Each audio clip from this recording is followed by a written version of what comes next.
Hi, everyone. We're going to get started in just a moment.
If you've just joined, we'll be getting started in just a moment. In the meantime, if you'd like to share in the chat what university you're affiliated, that would be a great way to get for everyone to kind of get to know each other.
Hi, everyone. We're going to go ahead and get started with the presentation today.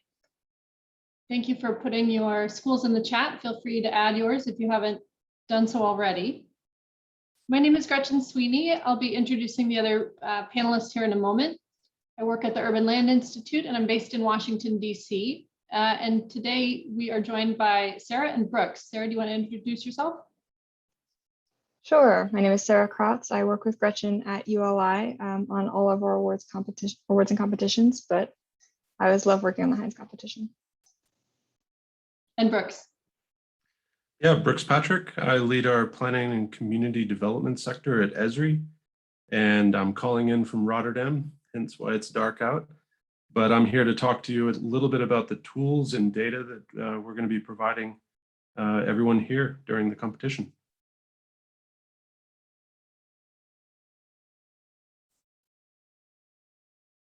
Great, thank you, Brooks. I've been having a little bit of issue with my internet today, so if I slow down quite a bit. We may have Sarah jump in and do the rest of the presentation for me. So just coming in the chat if you're having any issues hearing me. With that, we'll go ahead and get started. And we have requested to turn on closed captions. Sarah, are you able to do that? Okay, we'll try to get that done. So welcome, thank you for joining us. We will give you an overview of the 2022 ULI Hines Student Competition and talk a little bit about how you can register and get started and the schedule and what it takes to compete. So next slide, please.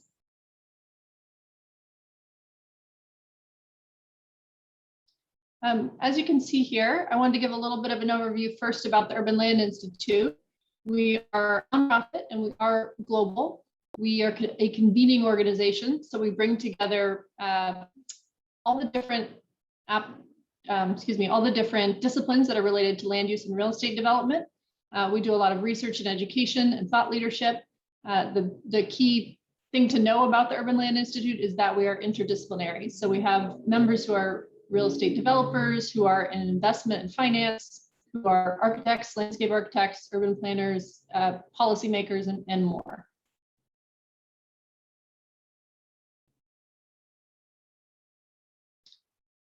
This is just a few of the different disciplines that we represent. And our mission is to shape the future of the built environment for transformative impact in communities worldwide. That's important. We're a mission-based organization. As a nonprofit, we look to connect, inspire, and encourage our members to lead. And we have about 45,000 members around the world. The Hines Competition was started by one of our members, iconic real estate developer Gerald Hines. He passed away last year. He's left an important legacy for the Urban Land Institute and for the 10,000 or so students who have participated in the competition over the last 20 years. And from his company, his son Jeff Hines has been involved in the competition going forward. We have a lot of support from the Hines company and the many team members who participate and support this competition. So we're very pleased that his legacy has been so important for so many.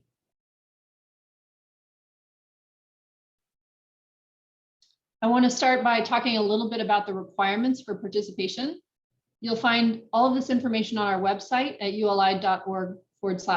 We'll have that link available at the end of this presentation. We'll also post the PowerPoint on our website. And I think last year's is up there right now, but this updated PowerPoint will be online soon. So the biggest requirement is that you do have to have 5 team members. That's a requirement, no fewer, no more, 5 exactly. The second one is that it's not a requirement, but we do encourage interstate and intercollegiate teams. Actually, I don't know if interstate is even the right word. Your team members can be from anywhere in the world, and we encourage intercollegiate teams if that's what you need to do to meet the interdisciplinary requirements. There are some schools that have a really strong school of design, really strong public policy or urban planning program, really strong business school or real estate development program, and they have students in each of those programs who can create a full team. If you don't have that, we have a LinkedIn group. We'll also share that link where you can meet with other students and try to connect and form the team that will help you meet the interdisciplinary requirements. The other big requirement is that this is primarily for graduate students who are enrolled full-time in a degree granting program. We do allow some undergraduates to participate, and they have to be in their 5th and final year of a 5-year pre-professional program. And that is primarily a Bachelor of Landscape Architecture or Bachelor of Architecture program. We would love to expand this program beyond that number and type of undergraduate, but we don't have the capacity to do that right now. So this is just graduates and then a few undergraduates who are in those pre-professional programs. If you have any questions about that, please email us at hinescompetition@uli.org. You can also be a part-time graduate student if you've finished at least 1 semester of your program. And when you apply, you'll have some questions around both your graduate, undergraduate status and your part-time or full-time status, as well as your discipline. And then the biggest requirement that can be a challenge, but we've had hundreds of teams make it happen over the years, thousands of teams, is that you have to have a minimum of 3 disciplines that grant 3 different degrees. And your undergraduate degree does not count towards that interdisciplinary requirement. So we encourage you to have at least one non-design discipline and at least one design discipline. You can technically meet the requirement of 3 different disciplines across 3 different degrees without having a non-design discipline or a design discipline, but you're not going to be well set up to compete in this competition. You really need an interdisciplinary team to succeed. In particular, you need someone who can work on a real estate pro forma, and that's where typically a non-design discipline comes in. The folks who tend to be the strongest at doing those have been, are taking a real estate program, or maybe have a finance background and are studying something else now. And then, or are in a business degree MBA program. And then the design disciplines, you really need some strong designers on your team. Architects, landscape architects, having 2 to 3 members who are focused on design is really helpful. But that is just general requirements. On our website, we have some examples of different team combinations. Feel free to look at those. And then if you have questions about what we think might be a successful team, we're happy to advise. But that is the basic requirement.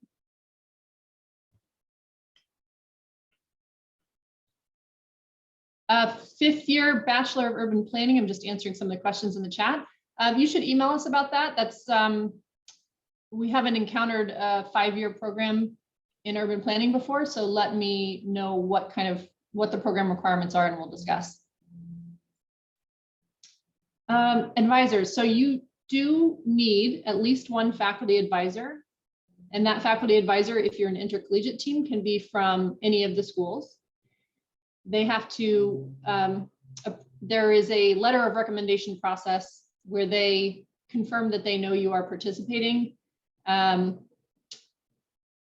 usually is your program head approval, and that happens through the application form. So you also have to have program head approval, a dean, a department chair, or a program director. Your faculty advisor, if they serve one of those roles, could do both, can confirm that they know you're participating in this competition. And a program head approval can come from one school for students at multiple schools. That's up to you. Some program heads don't want to confirm the status of a student at a different school, and so therefore you'll need to have the program head from the different schools confirm the students at their school. And it's all set up in the application to allow you to do that over email. You optionally can have a second faculty advisor, and you can have professional advisors.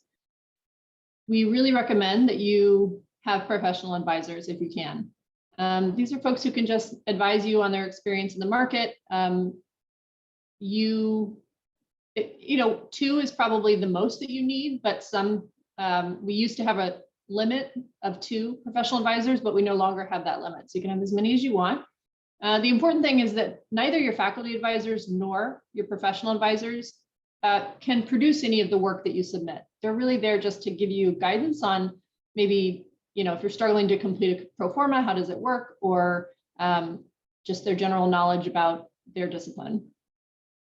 Advisors don't have to be members of ULI, but there are many members of ULI who would like to mentor teams. Some of them are posting in our LinkedIn group, so we encourage you to join that.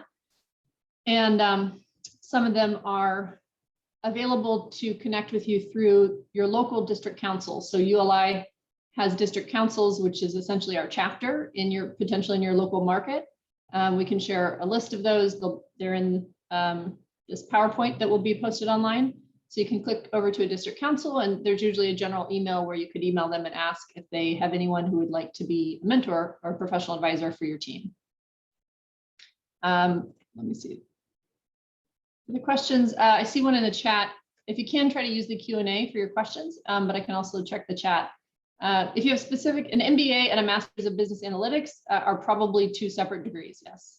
Unless it is as long as that Master's of Business Analytics is not a concentration within the MBA, and it probably depends on the specific school, but that sounds like 2 different degrees. So you can always check with us if you're, what I would do is email hinescompetition@uli.org if you have any questions. And Sarah can put that email in the chat, and we'll have it at the end of this PowerPoint.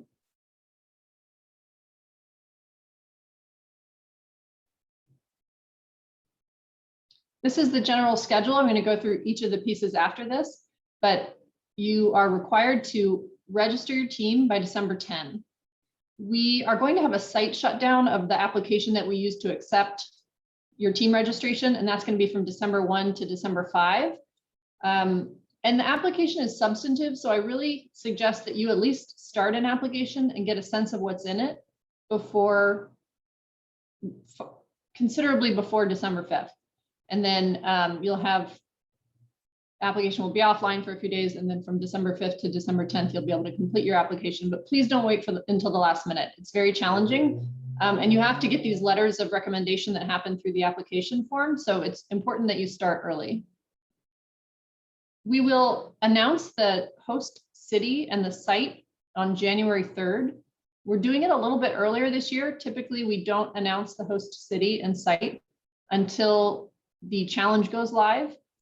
This year, the challenge goes live on January 10, and we're announcing the city and site a little bit earlier because we want you to be able to access some tools that Brooks is going to talk about a little bit later, and those tools reveal the city and site. But the city and site is otherwise confidential until January 3rd. Then on January 10, after you've had a little chance to get familiar with the city and the site, we're going to launch the specific challenge. So that will tell you what it is that we are asking you to envision for the site and any guidelines, assumptions, and deliverables associated with that. So the competition gives you 15 days, January 10 to January 24, to work with your team virtually or in person to complete the deliverables for the challenge and submit them digitally to us. There are no physical submissions. We've had those in the past, but since the pandemic, we've been asking for all submissions to be digital. The jury will meet in February, and they will review all of the applications and select 4 finalist teams.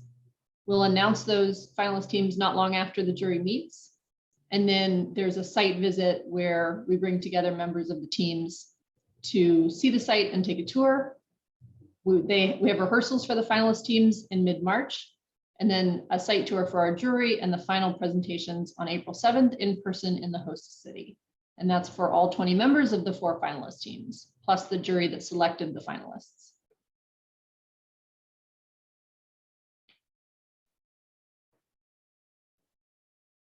The first round is, I described a little bit already, but and this shows some of the physical submissions that we used to get, but really what you're doing is working with your team to create a vision and a narrative, as well as site plans and concept drawings of your proposal, and working on a pro forma over a 10-year period to describe your financing plan.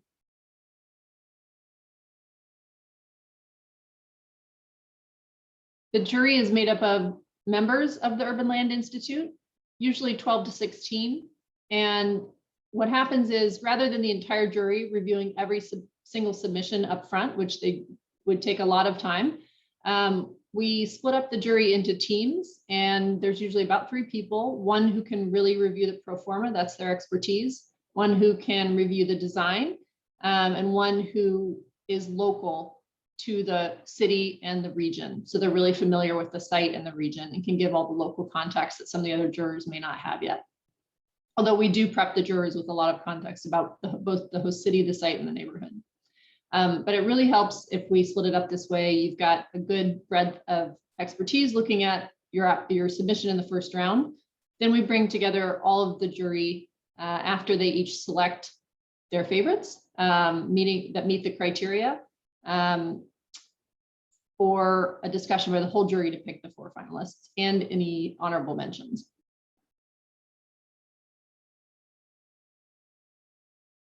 The site visit, we have funding through the Hines Endowment to provide a site tour to 4 members, 1 from each of the finalist teams. Sometimes the schools will send additional team members, but we take you to the host city and site and give you a tour so that you can create your finalist proposals based on what you've actually seen in person. We have rehearsal advisors who are all members of ULI who are local to the host city and have great contextual knowledge of the site and all of its challenges. And you'll have a chance to present if you are a finalist, you'll have a chance to present your full proposal to this set of rehearsal advisors in March before you finalize it and present it to the main jury. And that happens virtually.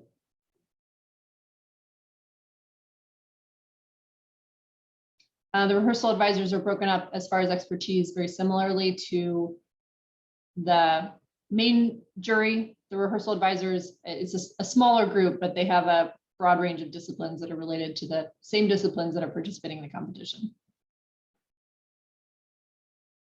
You can see a gallery of all of the submissions from last year's competition. In fact, I think we have a gallery of 2021 ones up as well. You can sort by the winner or the finalists and take a look at which university or universities sponsored that team. But it just gives you a sense of the breadth of applications we receive, and you can take a look at the winner content as well. You don't have to take the winner content as exact. What we tend to see is that students look at, like, say, the color scheme that the winners used last year, and then we see that color scheme a lot the next year. The winning teams aren't necessarily the ones that use the same color scheme. This is really a creative exercise. So even though we encourage you to look at the past applications, really bring some fresh thinking to what your application and your proposal looks like. The competition brief, which we're going to provide to you on January 10, will have some extensive information about the history of the area, planning documents that are relevant to your challenge. It will give you the specific parameters of the challenge, any assumptions you need to make for your pro forma or otherwise. And we will provide you links to some other resources such as GIS files, images, aerial video of the site, and a pro forma template. And then we'll talk a little bit about the deliverables and the submission requirements, including document dimensions, which are all digital, but we'll have some size requirements for your boards. The finals, as I mentioned, are in person in the host city on April 7. And therefore the 4 finalist teams, and they'll have about 25 minutes to present their expanded proposals to the jury, which hopefully incorporate feedback that the jury gave them in the first round and feedback they got from the rehearsal advisors. And then the jury will have about 20 minutes of Q&A with each team. It's a long day. Then we break and the jury deliberates right then and there. They take about an hour to 2 hours to deliberate, and then they will select the winning team and announce it, and we'll have a celebration. And that is an event that's open to the public and to ULI members. And now I'm going to let Brooks talk a little bit about the optional tools that Esri is providing for this year's competitors, and how we'll go about communicating those. Yeah, thank you. And so on behalf of the whole team over here at Esri, we're excited to be part of the 2022 Hines Competition. Esri, for those of you who aren't familiar with the company, we're a software company. We make GIS software for national, state, local governments, 90 out of the top or Fortune 100 companies. And broadly speaking, it's used by a majority of the planning and real estate firms out there. So together with our partner NearMap, we're actually offering access to the latest data sets, software and analysis tools to help with your work. And as Gretchen mentioned, it's completely optional for you to use. However, back when I was in university, competing for the Hines competition myself as a landscape architect, I would have liked a lot of this data at the time. So on January 3rd, you'll be sent a login to access the Hines Competition ArcGIS account. And there you'll have access to a couple of tools. I've made the short list here on the slide. Urban is available for early stage site design, as you can see in the picture here, alongside a simple financial feasibility model, which you can completely customize as needed. Also available is Story Maps, which you might be already familiar with. It offers a great digital presentation tool. And lastly, in the short list here, we have Business Analyst, which can support local demographic and market analysis of the site. There are also many more apps. And while some of you might have had access to this software through your university, we'll provide direct access to these tools on January 3rd, alongside some relevant data sets about the site itself. So next slide. One such data set is coming from our partner NearMap. So Also available on January 3rd is a high-resolution 3D mesh of the site and the surrounding city. And I know what you're asking. No, this is not an image of the city or the site. So nice try there.